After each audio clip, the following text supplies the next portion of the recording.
بسم الله الرحمن الرحيم. ألف لام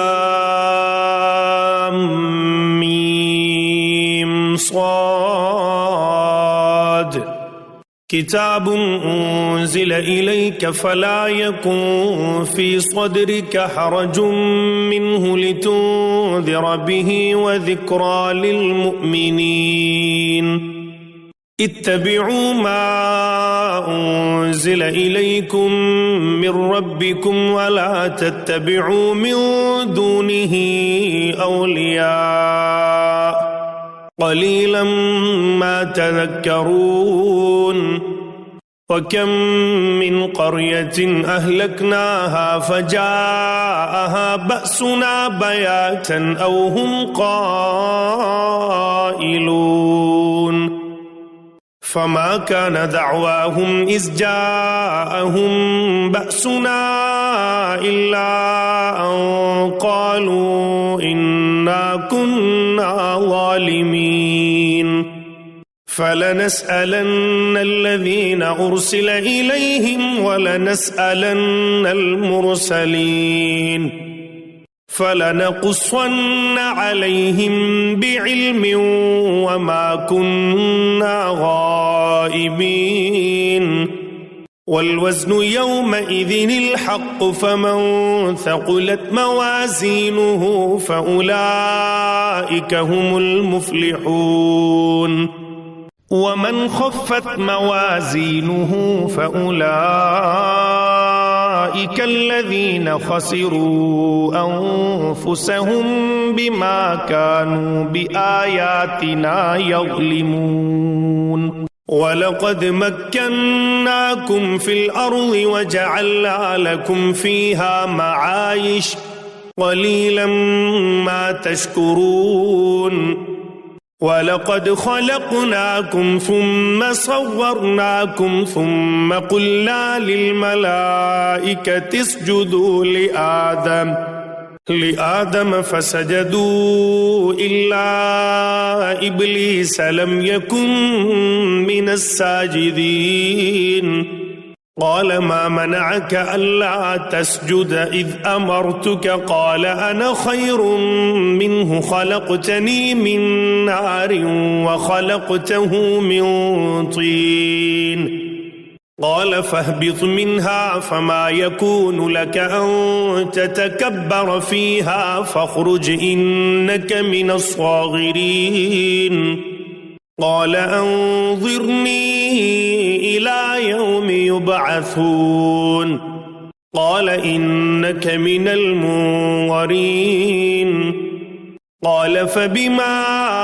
أغويتني لأقعدن لهم صراطك المستقيم ثم لآتينهم من بين أيديهم ومن خلفهم وعن أيمانهم وعن شمائلهم ولا تجد أكثرهم شاكرين. قال اخرج منها مذءوما مدحورا لمن تبعك منهم لأملأن جهنم منكم أجمعين. ويا آدم اسكن أنت وزوجك الجنة فكلا من حيث شئتما ولا تقربا هذه الشجرة فتكونا من الظالمين. فوسوس لهما الشيطان ليبدي لهما ما وري عنهما من سوآتهما وقال ما نهاكما ربكما عن هذه الشجرة إلا أن تكونا ملكين أو تكونا من الخالدين. وقاسمهما إني لكما لمن الناصحين. فدلاهما بغرور فلما ذاقا الشجرة بدت لهما سوآتهما وطفقا يخصفان عليهما من ورق الجنة وناداهما ربهما ألم أنهكما عن تلكما الشجرة وأقل لكما إن الشيطان لكما عدو مبين قالا ربنا ظلمنا أنفسنا وإن لم تغفر لنا وترحمنا لنكونن من الخاسرين قال اهبطوا بعضكم لبعض عدو ولكم في الأرض مستقر ومتاع إلى حين قال فيها تحيون وفيها تموتون ومنها تخرجون يا بني آدم قد أنزلنا عليكم لباسا يواري سوآتكم وريشا ولباس التقوى ذلك خير ذلك من آيات الله لعلهم يذكرون يا بني آدم لا يفتننكم الشيطان كما أخرج أبويكم من الجنة ينزع عنهما لباسهما ليريهما سوآتهما إنه يراكم هو وقبيله من حيث لا ترونهم إنا جعلنا الشياطين أولياء للذين لا يؤمنون وإذا فعلوا فاحشة قالوا وجدنا عليها آباءنا والله أمرنا بها قل إن الله لا يأمر بالفحشاء أتقولون على الله ما لا تعلمون قل أمر ربي بالقسط وأقيموا وجوهكم عند كل مسجد وادعوه مخلصين له الدين كما بدأكم تعودون فريقا هدى وفريقا حق عليهم الضلالة إنهم اتخذوا الشياطين أولياء من دون الله ويحسبون أنهم مهتدون يا بني آدم خذوا زينتكم عند كل مسجد وكلوا واشربوا ولا تسرفوا إنه لا يحب المسرفين قل من حرم زينة الله التي أخرج لعباده والطيبات من الرزق قل هي للذين آمنوا في الحياة الدنيا خالصة يوم القيامة كذلك نفصل الآيات لقوم يعلمون قل إنما حرم ربي الفواحش ما ظهر منها وما بطن والإثم والبغي بغير الحق وأن تشركوا بالله ما لم ينزل به سلطانا وأن تقولوا على الله ما لا تعلمون ولكل أمة أجل فإذا جاء أجلهم لا يستأخرون ساعة ولا يستقدمون يا بني آدم إما يأتينكم رسل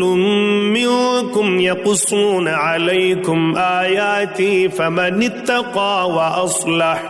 فمن اتقى وأصلح فلا خوف عليهم ولا هم يحزنون والذين كذبوا بآياتنا واستكبروا عنها أولئك أصحاب النار هم فيها خالدون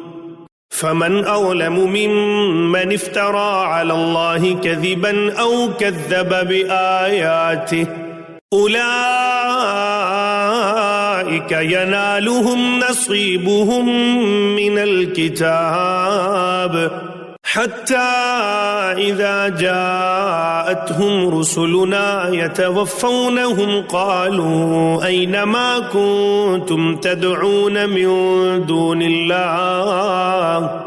قالوا ضلوا عنا وشهدوا على أنفسهم أنهم كانوا كافرين قال ادخلوا في قد خلت من قبلكم من الجن والإنس في النار كلما دخلت أمة لعنت أختها حتى إذا اداركوا فيها جميعا قالت أخراهم لأولاهم ربنا هؤلاء أضلونا فآتهم عذابا ضعفا من النار قال لكل ضعف ولكن لا تعلمون وقالت أولاهم لأخراهم فما كان لكم علينا من فضل فذوقوا العذاب بما كنتم تكسبون إن الذين كذبوا بآياتنا واستكبروا عنها لا تفتح لهم أبواب السماء ولا يدخلون الجنة حتى يلج الجمل في سم الخياط وكذلك نجزي المجرمين لهم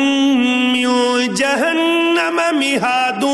ومن فوقهم غواش وكذلك نجزي الظالمين والذين آمنوا وعملوا الصالحات لا نكلف نفسا إلا وسعها أولئك أصحاب الجنة هم فيها خالدون ونزعنا ما في صدورهم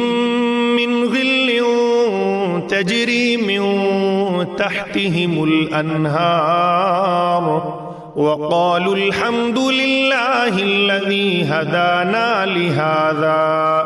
وما كنا لنهتدي لولا أن هدانا الله لقد جاءت رسل ربنا بالحق ونودوا أن تلكم الجنة أورثتموها بما كنتم تعملون ونادى أصحاب الجنة أصحاب النار أن قد وجدنا ما وعدنا ربنا حقا فهل وجدتم ما وعد ربكم حقا قالوا نعم فأذن مؤذن بينهم اللعنة الله على الظالمين الذين يصدون عن سبيل الله ويبغونها عوجا وهم بالآخرة كافرون وبينهما حجاب وعلى الأعراف رجال يعرفون كلا بسيماهم ونادوا أصحاب الجنة أن سلام عليكم لم يدخلوها وهم يطمعون وإذا صرفت أبصارهم تلقاء أصحاب النار قالوا ربنا لا تجعلنا مع القوم الظالمين ونادى أصحاب الأعراف رجالا يعرفونهم بسيماهم قالوا ما أغنى عنكم جمعكم وما كنتم تستكبرون أهؤلاء الذين أقسمتم لا ينالهم الله برحمة ادخلوا الجنة لا خوف عليكم ولا أنتم تحزنون ونادى أصحاب النار أصحاب الجنة أن أفيضوا علينا من الماء أو مما رزقكم الله قالوا إن الله حرمهما على الكافرين الذين اتخذوا دينهم لهوا ولعبا وغرتهم الحياة الدنيا فاليوم ننساهم كما نسوا لقاء يومهم هذا وما كانوا بآياتنا يجحدون ولقد جئناهم بكتاب فصلناه على علم هدى ورحمة لقوم يؤمنون هل ينظرون إلا تأويله يوم يأتي تأويله يقول الذين نسوه من قبل قد جاءت رسل ربنا بالحق فهل لنا من شفعاء فيشفعوا لنا أو نرد فنعمل غير الذي كنا نعمل قد خسروا أنفسهم وضل عنهم ما كانوا يفترون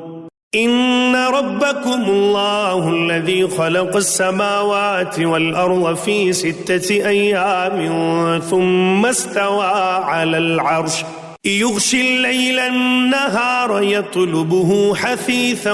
والشمس والقمر والنجوم مسخرات بأمره ألا له الخلق وله الأمر تبارك الله رب العالمين ادعوا ربكم تضرعا وخفية إنه لا يحب المعتدين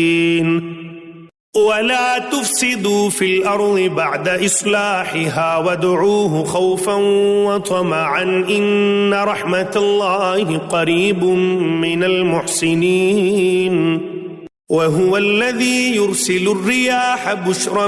بين يدي رحمته حتى إذا أقلت سحابا ثقالا سقناه لبلد ميت فأنزلنا به الماء فأخرجنا به من كل الثمرات كذلك نخرج الموتى لعلكم تذكرون والبلد الطيب يخرج نباته بإذن ربه والذي خبث لا يخرج إلا نكدا كذلك نصرف الآيات لقوم يشكرون لقد أرسلنا نوحا إلى قومه فقال يا قوم اعبدوا الله ما لكم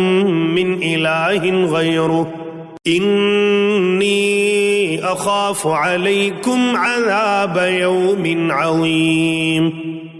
قال الملأ من قومه إنا لنراك في ضلال مبين قال يا قوم ليس بي ضلالة ولكني رسول من رب العالمين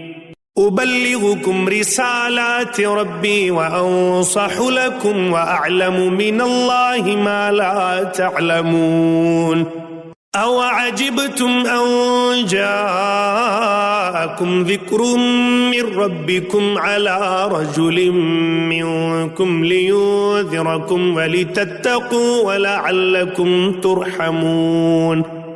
فكذبوه فأنجيناه والذين معه في الفلك وأغرقنا الذين كذبوا بآياتنا إنهم كانوا قوما عمين وإلى عاد أخاهم هودا قال يا قوم اعبدوا الله ما لكم من إله غيره أفلا تتقون قال الملأ الذين كفروا من قومه إنا لنراك في سفاهة وإنا لنظنك من الكاذبين قال يا قوم ليس بي سفاهة ولكني رسول من رب العالمين أبلغكم رسالات ربي وأنا لكم ناصح أمين أوعجبتم أن جاءكم ذكر من ربكم على رجل منكم لينذركم واذكروا إذ جعلكم خلفاء من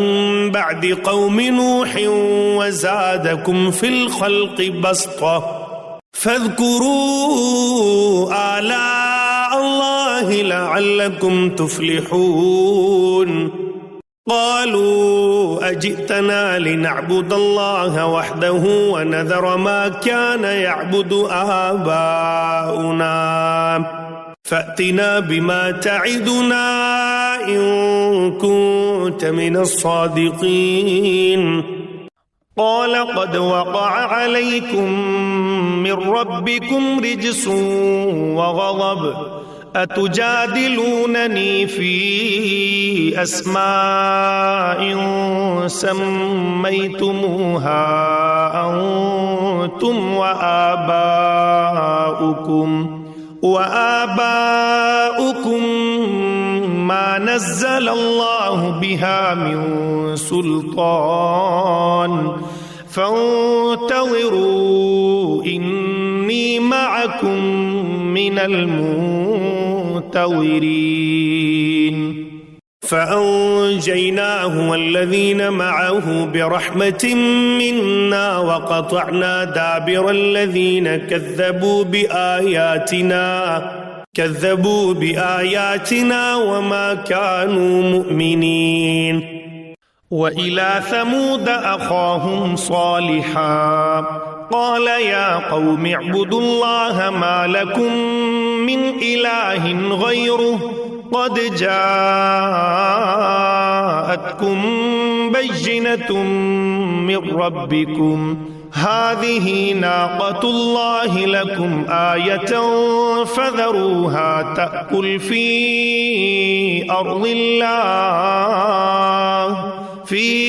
أرض الله ولا تمسوها بسوء فيأخذكم عذاب أليم واذكروا إذ جعلكم خلفاء من بعد عاد وبوأكم في الأرض تتخذون من سهولها قصورا وتنحتون الجبال بيوتا فاذكروا آلاء الله ولا تعثوا في الأرض مفسدين قال الملأ الذين استكبروا من قومه للذين استضعفوا لمن آمن منهم أتعلمون أن صالحا مرسل من ربه قالوا إنا بما أرسل به مؤمنون قال الذين استكبروا إنا بالذي آمنتم به كافرون فعقروا الناقة وعتوا عن أمر ربهم وقالوا يا صالح ائتنا بما تعدنا إن كنت من المرسلين فأخذتهم الرجفة فأصبحوا في دارهم جاثمين فتولى عنهم وقال يا قوم لقد أبلغتكم رسالة ربي ونصحت لكم ولكن لا تحبون الناصحين ولوطا إذ قال لقومه أتأتون الفاحشة ما سبقكم بها من أحد من العالمين إنكم لتأتون الرجال شهوة من دون النساء بل أنتم قوم مسرفون وما كان جواب قومه إلا أن قالوا أخرجوهم من قريتكم إنهم أناس يتطهرون فأنجيناه وأهله إلا امرأته كانت من الغابرين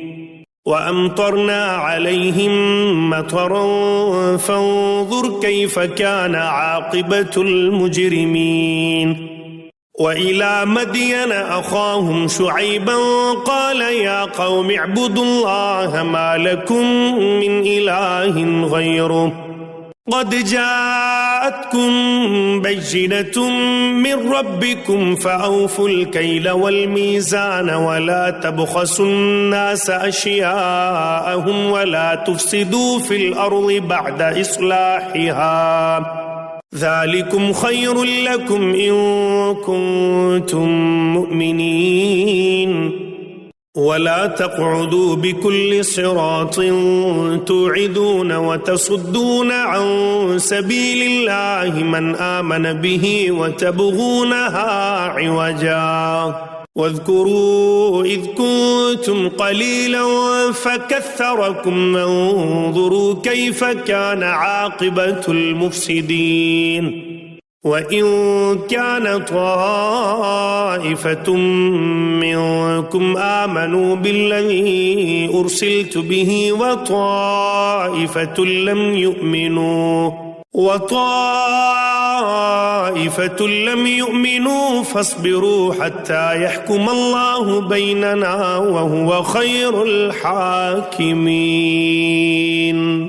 قال الملأ الذين استكبروا من قومه لنخرجنك يا شعيب والذين آمنوا معك من قريتنا أو لتعودن في ملتنا قال أولو كنا كارهين قد افترينا على الله كذبا إن عدنا في ملتكم بعد إذ نجانا الله منها وما يكون لنا أن نعود فيها إلا أن يشاء الله ربنا وسع ربنا كل شيء علما على الله توكلنا ربنا افتح بيننا وبين قومنا بالحق وأنت خير الفاتحين وقال الملأ الذين كفروا من قومه لئن اتبعتم شعيبا إنكم إذا لخاسرون فأخذتهم الرجفة فأصبحوا في دارهم جاثمين الذين كذبوا شعيبا كأن لم يغنوا فيها الذين كذبوا شعيبا كانوا هم الخاسرين فتولى عنهم وقال يا قوم لقد أبلغتكم رسالات ربي ونصحت لكم فكيف آسى على قوم كافرين وما أرسلنا في قرية من نبي إلا أخذنا أهلها بالبأساء والضراء لعلهم يضرعون ثم بدلنا مكان السيئة الحسنة حتى عفوا وقالوا قد مس آباءنا الضراء والسراء فأخذناهم بغتة وهم لا يشعرون ولو أن أهل القرى آمنوا واتقوا لفتحنا عليهم بركات من السماء والأرض ولكن كذبوا فأخذناهم بما كانوا يكسبون أفأمن أهل القرى أن يأتيهم بأسنا بياتا وهم نائمون أوأمن أهل القرى أن يأتيهم بأسنا ضحى وهم يلعبون أفأمنوا مكر الله فلا يأمن مكر الله إلا القوم الخاسرون أولم يهد للذين يرثون الأرض من بعد أهلها أن لو نشاء أصبناهم بذنوبهم ونطبع على قلوبهم فهم لا يسمعون تلك القرى نقص عليك من أنبائها ولقد جاءتهم رسلهم بالبينات فما كانوا ليؤمنوا بما كذبوا من قبل كذلك يطبع الله على قلوب الكافرين وما وجدنا لأكثرهم من عهد وإن وجدنا أكثرهم لفاسقين ثم بعثنا من بعدهم موسى بآياتنا إلى فرعون وملئه فظلموا بها فانظر كيف كان عاقبة المفسدين وقال موسى يا فرعون إني رسول من رب العالمين حقيق على ألا أقول على الله إلا الحق قد جئتكم ببينة من ربكم فأرسل معي بني إسرائيل قال إن كنت جئت بآية فأت بها إن كنت من الصادقين فألقى عصاه فإذا هي ثعبان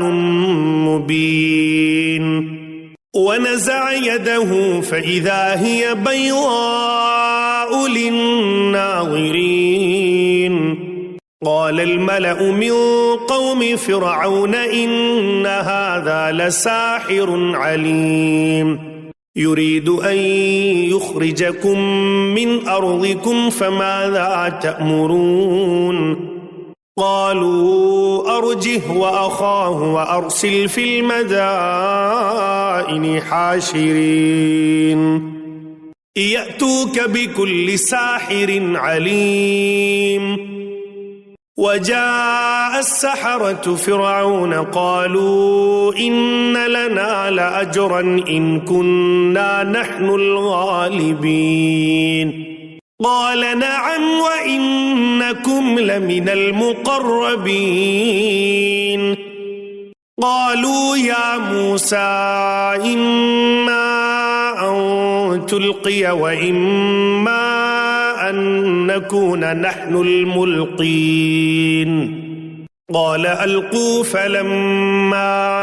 ألقوا سحروا أعين الناس واسترهبوهم وجاءوا بسحر عظيم وأوحينا إلى موسى أن ألق عصاك فإذا هي تلقف ما يأفكون فوقع الحق وبطل ما كانوا يعملون فغلبوا هنالك وانقلبوا صاغرين وألقي السحرة ساجدين قالوا آمنا برب العالمين رب موسى وهارون قال فرعون آمنتم به قبل أن آذن لكم إن هذا لمكر مكرتموه في المدينة لتخرجوا منها أهلها فسوف تعلمون لأقطعن أيديكم وأرجلكم من خلاف ثم لأصلبنكم أجمعين قالوا إنا إلى ربنا منقلبون وما تنقم منا إلا أن آمنا بآيات ربنا لما جاءتنا ربنا أفرغ علينا صبرا وتوفنا مسلمين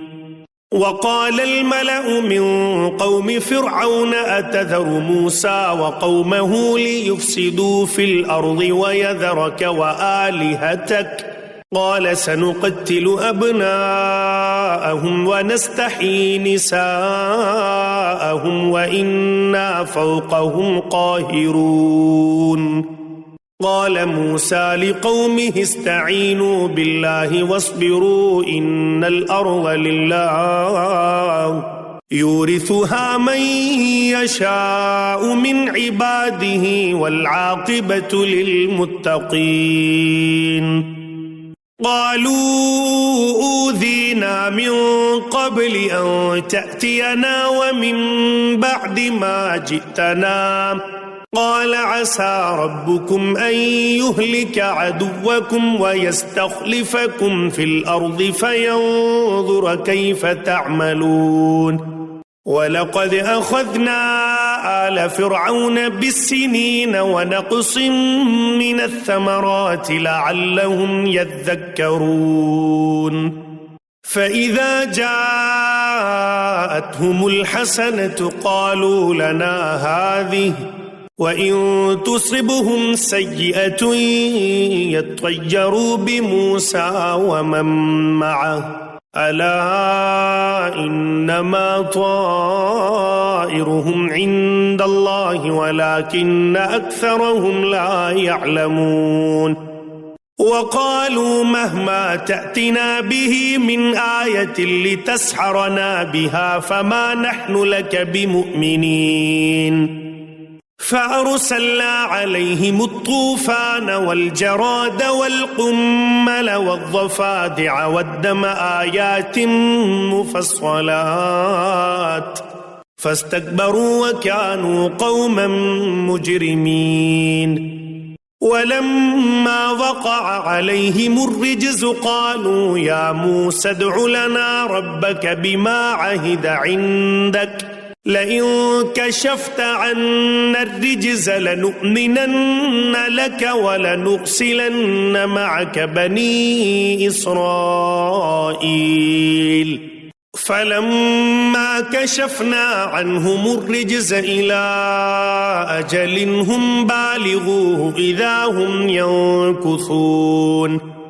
فانتقمنا منهم فأغرقناهم في اليم بأنهم كذبوا بآياتنا وكانوا عنها غافلين وأورثنا القوم الذين كانوا يستضعفون مشارق الأرض ومغاربها التي باركنا فيها وتمت كلمة ربك الحسنى على بني إسرائيل بما صبروا ودمرنا ما كان يصنع فرعون وقومه وما كانوا يعرشون وجاوزنا ببني إسرائيل البحر فأتوا على قوم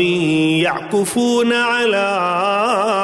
أصنام لهم قالوا يا موسى اجعل لنا إلها كما لهم آلهة قال إنكم قوم تجهلون إن هؤلاء متبر ما هم فيه وباطل ما كانوا يعملون قال أغير الله أبغيكم إلها وهو فضلكم على العالمين وإذ أنجيناكم من آل فرعون يسومونكم سوء العذاب يقتلون أبناءكم ويستحيون نساءكم وفي ذلكم بلاء من ربكم عظيم وواعدنا موسى 30 ليلة وأتممناها ب10 فتم ميقات ربه 40 ليلة وقال موسى لأخيه هارون اخلفني في قومي وأصلح ولا تتبع سبيل المفسدين ولما جاء موسى لميقاتنا وكلمه ربه قال رب أرني أنظر إليك قال لن تراني ولكن انظر إلى الجبل فإن استقر مكانه فسوف تراني فلما تجلى ربه للجبل جعله دكا وخر موسى صعقا فلما أفاق قال سبحانك تبت إليك وأنا أول المؤمنين قال يا موسى إني اصطفيتك على الناس برسالاتي وبكلامي فخذ ما آتيتك وكن من الشاكرين وكتبنا له في الألواح من كل شيء موعظة وتفصيلا لكل شيء فخذها بقوة وأمر قومك يأخذوا بأحسنها سأريكم دار الفاسقين سأصرف عن آياتي الذين يتكبرون في الأرض بغير الحق وإن يروا كل آية لا يؤمنوا بها وإن يروا سبيل الرشد لا يتخذوه سبيلا وإن يروا سبيل الغي يتخذوه سبيلا ذلك بأنهم كذبوا بآياتنا وكانوا عنها غافلين والذين كذبوا بآياتنا ولقاء الآخرة حبطت أعمالهم هل يجزون إلا ما كانوا يعملون واتخذ قوم موسى من بعده من حليهم عجلا جسدا له خوار ألم يروا أنه لا يكلمهم ولا يهديهم سبيلا اتخذوه وكانوا ظالمين ولما سقط في أيديهم ورأوا أنهم قد ضلوا قالوا لئن لم يرحمنا ربنا ويغفر لنا لنكونن من الخاسرين ولما رجع موسى إلى قومه غضبان أسفا قال بئس ما خلفتموني من بعدي أعجلتم أمر ربكم وألقى الألواح وأخذ برأس أخيه يجره إليه قال ابن أم إن القوم استضعفوني وكادوا يقتلونني فلا تشمت بي الأعداء ولا تجعلني مع القوم الظالمين قال رب اغفر لي ولأخي وأدخلنا في رحمتك وأنت أرحم الراحمين إن الذين اتخذوا العجل سينالهم غضب من ربهم وذلة في الحياة الدنيا وكذلك نجزي المفترين والذين عملوا السيئات ثم تابوا من بعدها وآمنوا إن ربك من بعدها لغفور رحيم ولما سكت عن موسى الغضب أخذ الألواح وفي نسختها هدى ورحمة للذين هم لربهم يرهبون. واختار موسى قومه 70 رجلا لميقاتنا فلما أخذتهم الرجفة قال رب لو شئت أهلكتهم من قبل وإياي أتهلكنا بما فعل السفهاء منا إن هي إلا فتنتك تضل بها من تشاء وتهدي من تشاء أنت ولينا فاغفر لنا وارحمنا وأنت خير الغافرين. واكتب لنا في هذه الدنيا حسنة وفي الآخرة إنا هدنا إليك. قال عذابي أصيب به من أشاء ورحمتي وسعت كل شيء فسأكتبها للذين يتقون ويؤتون الزكاة والذين هم بآياتنا يؤمنون. الذين يتبعون الرسول النبي الأمي الذي يجدونه مكتوبا عندهم في التوراة والإنجيل يأمرهم بالمعروف وينهاهم عن المنكر ويحل لهم الطيبات ويحرم عليهم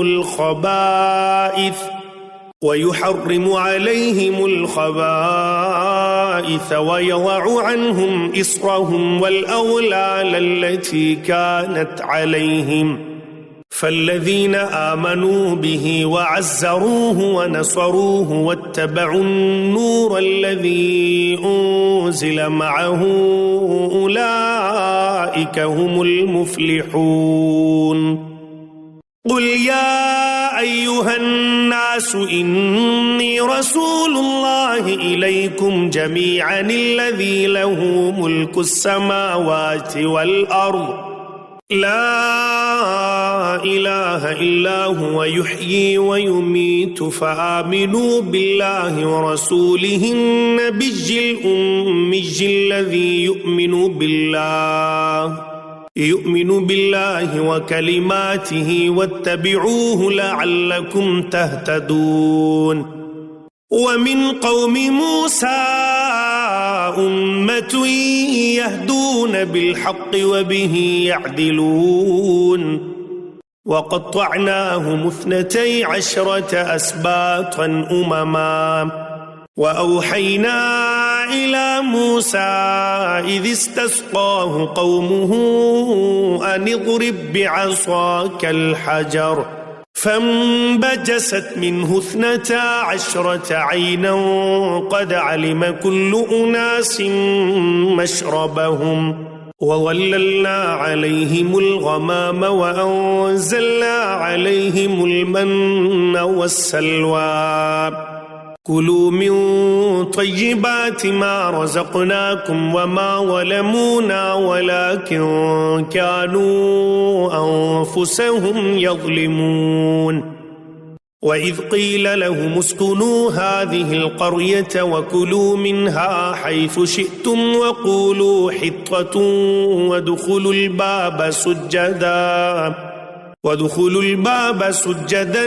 نغفر لكم خطيئاتكم سنزيد المحسنين. فبدل الذين ظلموا منهم قولا غير الذي قيل لهم فأرسلنا عليهم رجزا من السماء بما كانوا يظلمون. واسألهم عن القرية التي كانت حاضرة البحر إذ يعدون في السبت إذ تأتيهم حيتانهم يوم سبتهم شرعا ويوم لا يسبتون لا تأتيهم كذلك نبلوهم بما كانوا يفسقون وإذ قالت أمة منهم لم تعظون قوما الله مهلكهم أو معذبهم عذابا شديدا قالوا معذرة إلى ربكم ولعلهم يتقون فلما نسوا ما ذكروا به أنجينا الذين ينهون عن السوء وأخذنا الذين ظلموا بعذاب بئيس بما كانوا يفسقون فلما عتوا عما نهوا عنه قلنا لهم كونوا قردة خاسئين وإذ تأذن ربك ليبعثن عليهم إلى يوم القيامة من يسوموهم سوء العذاب إن ربك لسريع العقاب وإنه لغفور رحيم وقطعناهم في الأرض أمما منهم الصالحون ومنهم دون ذلك وبلوناهم بالحسنات والسيئات لعلهم يرجعون فخلف من بعدهم خلف ورثوا الكتاب يأخذون عرض هذا الأدنى ويقولون سيغفر لنا وإن يأتهم عرض مثله يأخذوه ألم يؤخذ عليهم ميثاق الكتاب ألا يقولوا على الله إلا الحق ودرسوا ما فيه والدار الآخرة خير للذين يتقون أفلا تعقلون والذين يمسكون بالكتاب وأقاموا الصلاة إنا لا نضيع أجر المصلحين وإذ نتقنا الجبل فوقهم كأنه ظلة وظنوا أنه واقع بهم خذوا ما آتيناكم بقوة واذكروا ما فيه لعلكم تتقون وإذ أخذ ربك من بني آدم من ظهورهم ذريتهم وأشهدهم على أنفسهم ألست بربكم قالوا بلى شهدنا أن تقولوا يوم القيامة إنا كنا عن هذا غافلين أو تقولوا إنما أشرك آباؤنا من قبل وكنا ذرية من بعدهم أفتهلكنا بما فعل المبطلون وكذلك نفصل الآيات ولعلهم يرجعون واتل عليهم نبأ الذي آتيناه آياتنا فانسلخ منها فأتبعه الشيطان فكان من الغاوين ولو شئنا لرفعناه بها ولكنه أخلد إلى الأرض واتبع هواه فمثله كمثل الكلب إن تحمل عليه يلهث أو تتركه يلهث ذلك مثل القوم الذين كذبوا بآياتنا فاقصص القصص لعلهم يتفكرون ساء مثلا القوم الذين كذبوا بآياتنا وأنفسهم كانوا يظلمون من يهد الله فهو المهتدي ومن يضلل فأولئك هم الخاسرون ولقد ذرأنا لجهنم كثيرا من الجن والإنس لهم قلوب لا يفقهون بها ولهم أعين لا يبصرون بها ولهم آذان لا يسمعون بها أولئك كالأنعام بل هم أضل أولئك هم الغافلون ولله الأسماء الحسنى فادعوه بها وذروا الذين يلحدون في أسمائه سيجزون ما كانوا يعملون وممن خلقنا أمة يهدون بالحق وبه يعدلون والذين كذبوا بآياتنا سنستدرجهم من حيث لا يعلمون وأملي لهم إن كيدي متين أولم يتفكروا ما بصاحبهم من جنة إن هو إلا نذير مبين أولم ينظروا في ملكوت السماوات والأرض وما خلق الله من شيء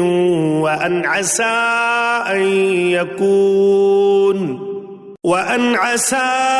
أن يكون قد اقترب أجلهم فبأي حديث بعده يؤمنون من يضلل الله فلا هادي له ويذرهم في طغيانهم يعمهون يسألونك عن الساعة أيان مرساها قل إنما علمها عند ربي لا يجليها لوقتها إلا هو ثقلت في السماوات والأرض لا تأتيكم إلا بغتة يسألونك كأنك حفي عنها قل إنما علمها عند الله ولكن أكثر الناس لا يعلمون قل لا أملك لنفسي نفعا ولا ضرا إلا ما شاء الله ولو كنت أعلم الغيب لاستكثرت من الخير وما مسني السوء إن أنا إلا نذير وبشير لقوم يؤمنون هو الذي خلقكم من نفس واحدة وجعل منها زوجها ليسكن إليها فلما تغشاها حملت حملا خفيفا فمرت به فلما أثقلت دعوا الله ربهما لئن آتيتنا صالحا لنكونن من الشاكرين فلما آتاهما صالحا جعلا له شركاء فيما آتاهما فتعالى الله عما يشركون أيشركون ما لا يخلق شيئا وهم يخلقون ولا يستطيعون لهم نصرا ولا أنفسهم ينصرون وإن تدعوهم إلى الهدى لا يتبعوكم سواء عليكم أدعوتموهم أم أنتم صامتون إن الذين تدعون من دون الله عباد أمثالكم فادعوهم فليستجيبوا لكم إن كنتم صادقين ألهم أرجل يمشون بها أم لهم أيدي يبطشون بها أم لهم أعين يبصرون بها أم لهم آذان يسمعون بها قل ادعوا شركاءكم ثم كيدون فلا تنظرون إن وليي الله الذي نزل الكتاب وهو يتولى الصالحين والذين تدعون من دونه لا يستطيعون نصركم ولا أنفسهم ينصرون وإن